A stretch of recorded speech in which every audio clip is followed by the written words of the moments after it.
گفتم بیا مهدی نما تو یک آید بخوانم روزه مادر براید بیده اذنم با صالح نمایم زیخون سینه مادر حکاید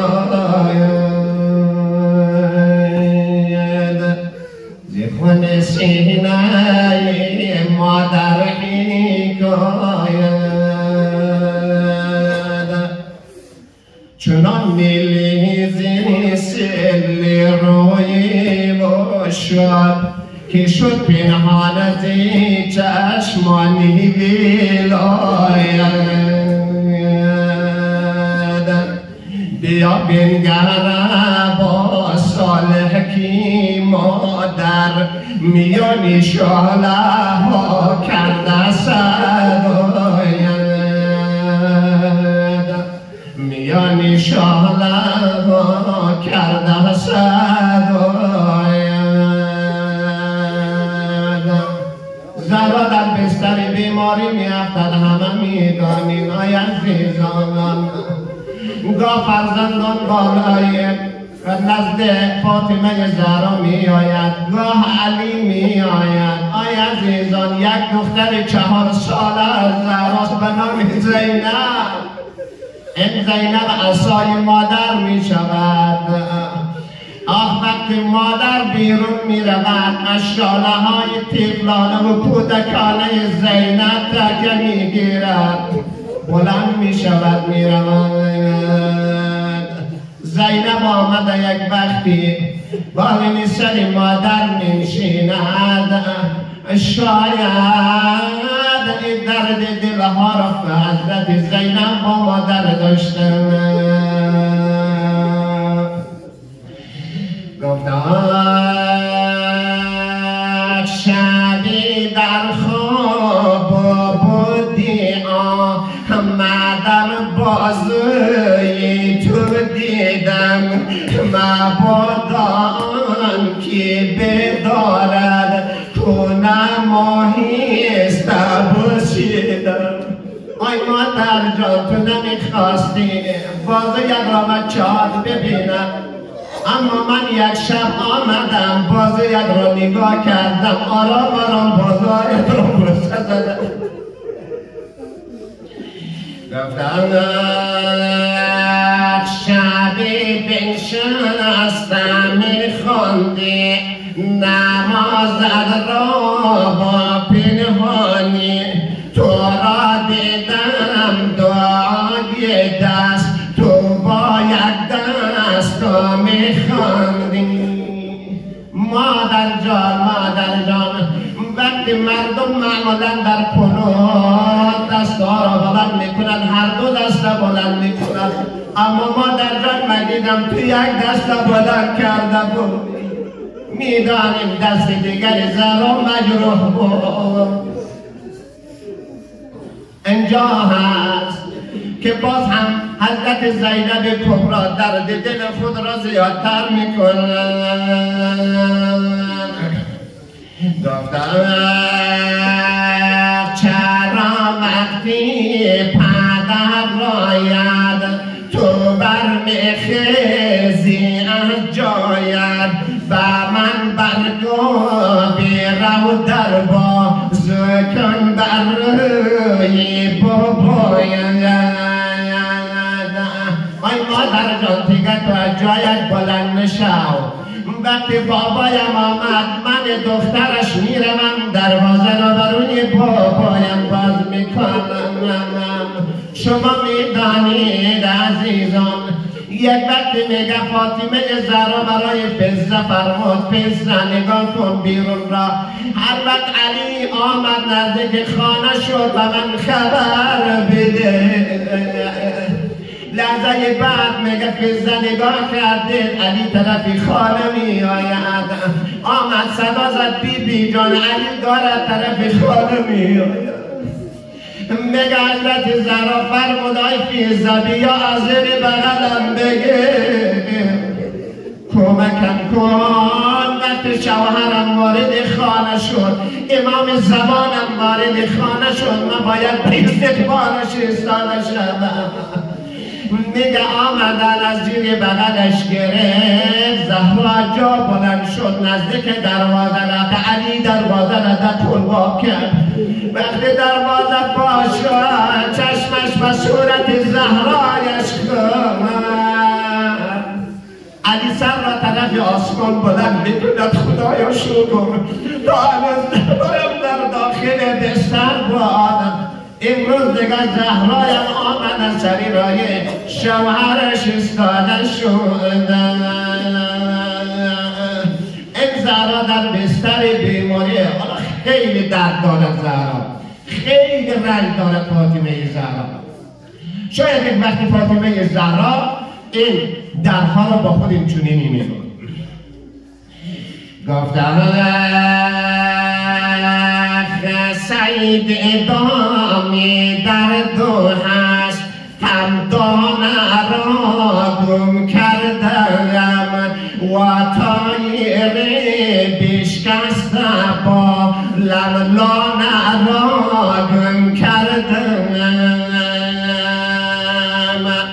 نالهی از دل کشیدم فی زهرا گفتم بیا و پشت این در محسنی 6 ماه را گم کردم و پشت این در محسنی 6 ماه را گم کردم. بعد شبها میگه وقتی زهرا از خواب بیدار میشد دلش نمیامد دخترش زینب از خواب بیدار کند. از دیوار میگه تکیه میگیره میره پشت همون دروازه که محسن سیخه شده بود.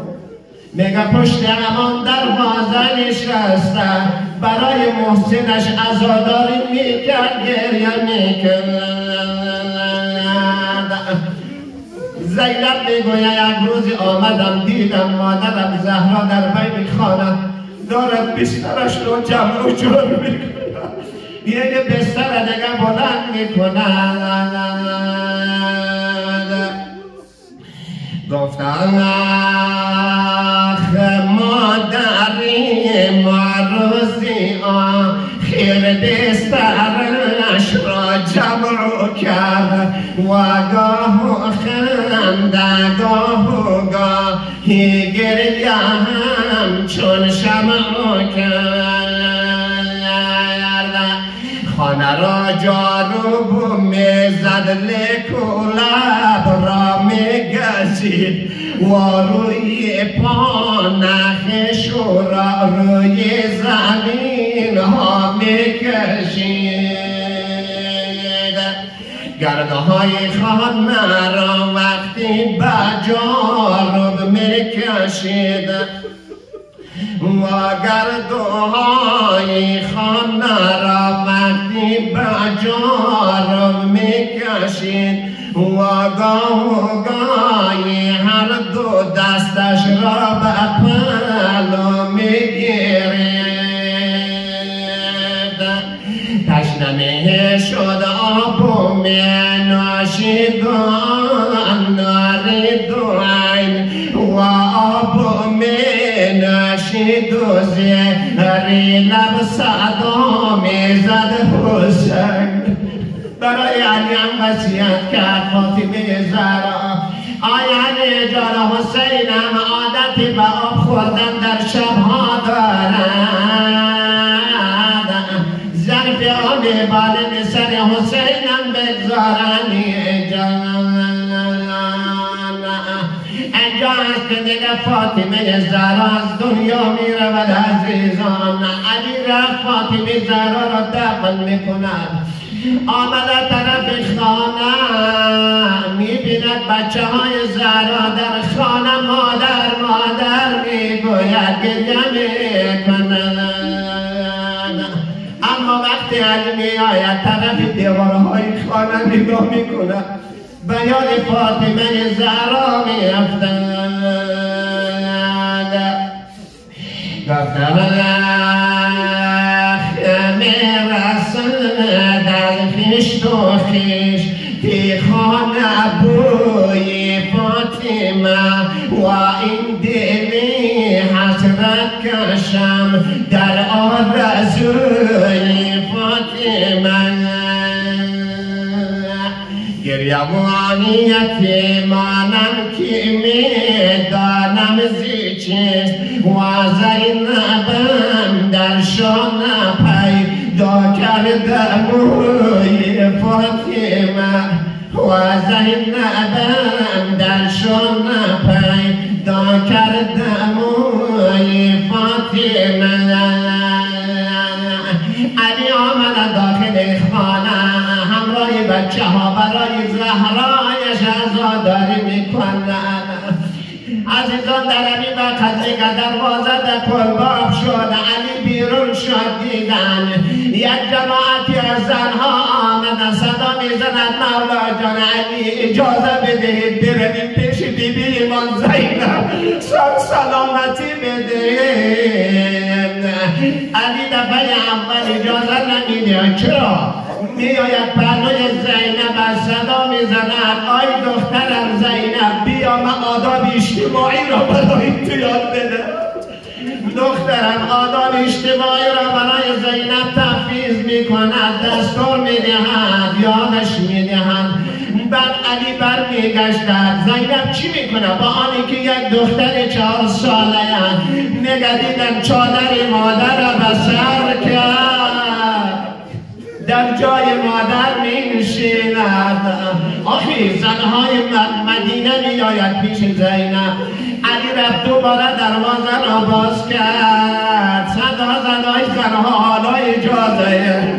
یک گروهی از زنها داخل شد آمد پیش زینبی 4 ساله. صدا می زند آی بیبی جان سرت سلامت. مادرت را از دست دادی، زهرا را از دست دادی بیبی جان. نایبه زهرا در جای زهرا قرار میگیرد، چادر زهرا را به سر میکند. انا لله و انا الیه راجعون.